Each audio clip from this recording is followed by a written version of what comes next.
Hola a todos los amigos de Grupos de Lectores de Panamá, sean bienvenidos esta vez a una entrevista con el escritor Javier Alonso García Porzuelo, autor de La Cajita de Rapé. Él viene directamente desde España y pues nos ha concedido el placer de realizarle esta entrevista mientras está aquí en Panamá. Así que sin más vamos a empezar. Una pregunta obligada que le hacemos a todos los escritores que entrevistamos es ¿quién es? Así que ¿quién es Javier Alonso García Porzuelo? Pues soy el primogénito de una familia con tres hijos, tres varones, que desde muy jovencito le cogió afición a la literatura y aunque he estudiado medicina y casi toda mi carrera profesional la he hecho en el campo de la docencia, siempre he tenido el gusanito de la escritura, de la literatura y aunque llevo escribiendo relatos desde hace muchísimo tiempo, desde hace unos años me lo tomé un poco más en serio y decidí que quería publicar una novela con una editorial seria y bueno, aquí está el resultado, La Cajita de Rapé, que publiqué hace 2 años, justo ahora, hace 2 años en España. Que probablemente es una pregunta que ya la hayan hecho antes, pero ¿podría hablarnos de cuáles fueron esos autores que le pusieron, como usted me acaba de decir, el gusanito del interés en la literatura? Pues mira, en la época del bachillerato, algunas lecturas obligatorias eran desde García Márquez a Benedetti, Delibes, y yo sé que cuando leí a aquellos autores supe que quería dedicarme a la literatura. No sabía el momento de mi vida en el que lo haría, pero supe que quería transmitir todas mis vivencias, todas mis ideas, todo lo que yo sentía a través de una prosa tan bella como la de algunos de estos autores y otros autores que leí por esa época. Bueno, también otra pregunta que tal vez no es tan común, pero nos gustaría saber, ya después de haber tenido una carrera profesional larga, ¿cómo descubre que, este es el momento preciso en el que quiero empezar? Quiero tomar la iniciativa y ya ver qué sucede. ¿Cómo fue que sucedió eso? Porque muchos autores deciden escribir tal vez mucho antes, cuando tienen menos responsabilidades tal vez, o cuando no tienen casi nada que hacer. ¿Cómo surgió usted en este punto de su vida la idea de empezar? Pues mira, es curioso porque la decisión de escribir La Cajita de Rapé y de conseguir una editorial que me la publicara, la tomé cuando me enteré de que mi esposa estaba embarazada y de que iba a tener un hijo. Entonces, en ese momento de mi vida dije, quiero que cuando mi hijo nazca o que cuando crezca sepa que su padre, además de profesor, es escritor. Y tomé la decisión ahí en ese momento y fue una decisión difícil de tomar porque iba a nacer mi hijo y también quería dedicarle mucho tiempo a estar con él. Con lo que tener un trabajo, escribir una novela y dedicarle tiempo a tu hijo es harto difícil. Así que dejé mi trabajo para dedicarme a las otras dos facetas, la de padre y la de escritor. Y bueno, fue una apuesta difícil, pero ahora estoy feliz por haberle podido dedicar tanto tiempo a mi hijo y sobre todo también porque a la vez de estar con él iba saliendo adelante La Cajita de Rapé. Qué bueno que mencionó lo de su familia porque la siguiente pregunta iba bastante enfocada en eso y era ¿cómo ha hecho para dividir o para balancear el tiempo entre su familia y la literatura? Porque como usted mismo dice, no es fácil dedicarse a ambas cosas y ser justo con ambos factores. En mi caso no ha sido complicado porque me pude permitir durante un tiempo no tener otro trabajo. Para mí la literatura, tal como yo me tomé la empresa de escribir La Cajita de Rapé, era un trabajo, pero un trabajo no remunerado. Bueno, yo tuve la suerte de poder estar unos años dedicado a este trabajo no remunerado, con lo que es fácil combinar un trabajo que tú te organizas los horarios con el resto de obligaciones familiares. Lo imposible, desde mi punto de vista, es haber mantenido un trabajo de 8 horas o 10 horas y aparte haber tenido una familia, haberle dedicado tiempo de calidad a tu familia y haber sacado una novela histórica y policíaca ambientada en el siglo XIX. Creo que no lo hubiera podido hacer, de no ser por esto, porque yo me pude permitir durante un tiempo solo dedicarme a la novela. También queríamos preguntarle ¿hacia qué target de población está dirigida la cajita de rapé? Porque hay muchas personas que piensan, cuando piensan en novela negra, piensan que es para un público meramente adulto. Sin embargo, en los conversatorios que hemos visto anteriormente, tanto en el de antes de ayer como en el de ayer, hemos visto personas jóvenes muy interesadas en la novela. Así que cuando usted empezó a escribir la cajita de rapé, ¿para qué tarea en específico pensó que estaría dirigida la novela? Pues mira,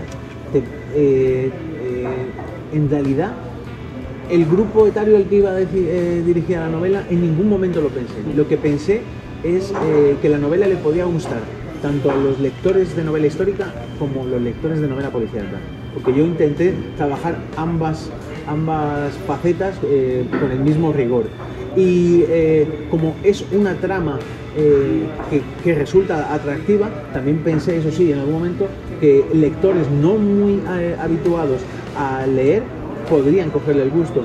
Eso es lo único que yo tenía en mi mente y al final más o menos ha encajado. O sea, hay lectores de novela policíaca que les gusta la novela y hay lectores de novela histórica que no habían leído nunca policíaca y se han enganchado a la novela por cómo ambiento la época. ¿Qué característica considera usted que lo define mejor como escritor? Meticuloso. Soy meticuloso. He escrito una novela histórica y policíaca y he sido muy meticuloso tanto en la ambientación histórica como en los procedimientos policiales.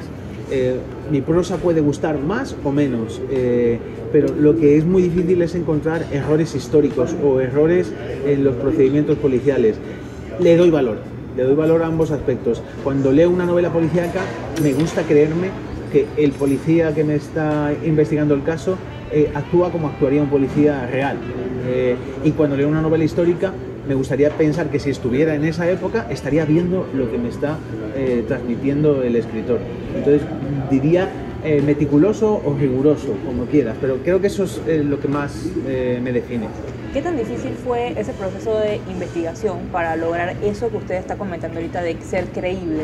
Porque, por supuesto, una novela histórica implica muchísimo, implica mucha documentación y además poder entender lo que sucedía en esa época para poder adaptarlo a cada uno de los elementos. ¿Fue muy difícil? ¿Cómo fue ese proceso de documentación e investigación? Yo no diría que es difícil, diría que es laborioso.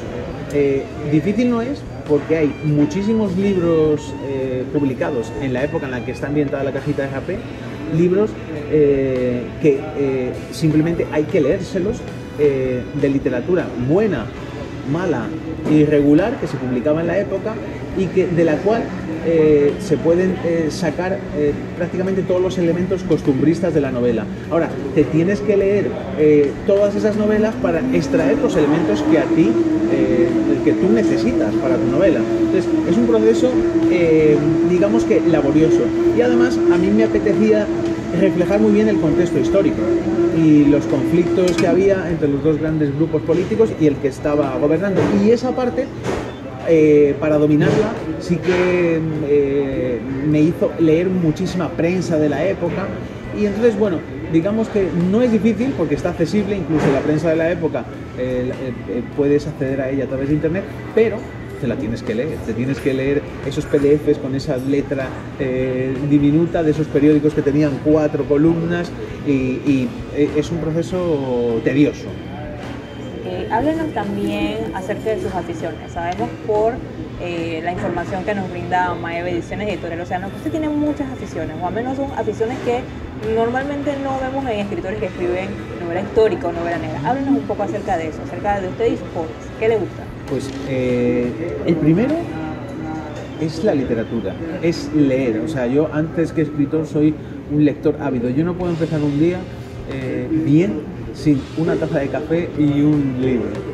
Esta mañana a un amigo mío le he mandado una foto con un libro que me ha regalado. Estaba sentado con mi café y con el libro. Le dije, así se comienza bien un día, con un buen libro y una taza de café. Entonces, ese es mi gran hobby. Junto con ese está uno que tiene mucha relación y es la música, pero la música siempre acompañada de letra. Me gusta muchísimo la canción de autor y yo mismo hago mis pinitos componiendo y de vez en cuando he tocado sobre todo en Madrid, en muchos pequeños cafés. He tocado yo solo o con una banda acústica. Entonces, la música y la literatura, dos de mis grandes pasiones. Y la otra, salir a compartir con los amigos y olvidarme del celular y hablar, conversar, tomar unas cervezas o un café con los amigos. Excelente. Acerca de sus personajes, díganos cuáles son sus favoritos y cuáles fueron sus menos favoritos. Cuando leímos su libro, sí hubo algo que nos impresionó un poco, fue que los personajes estaban muy bien construidos. Tienen unas vidas, por así decirlo, bastante profundas. Uno los lee en 2, 3 páginas en diferentes partes del libro y en donde sea que tú los agarres, tú entiendes la profundidad de sus vidas. Pero háblenos un poquito acerca de cuáles son tus favoritos, cuáles no le gustaron tanto, cuáles le dieron problema y cuáles fueron más sencillos de redactar. Mira, pues voy a empezar con lo del problema. El problema quizá me lo dio Benítez porque en algunos aspectos de su vida me veía reflejado yo, en lo de la obsesión por el trabajo y no me gustaba. No me gustaba porque según avanzaban los meses en los que yo estaba enfrascado con la construcción de la novela, a veces pensaba que estaba perdiendo el norte y que me estaba obsesionando con construir una novela demasiado rigurosa. Entonces, Benítez fue un poco el personaje demonio porque me obligaba a enfrentarme con mi situación y me daba miedo mirarme en el espejo.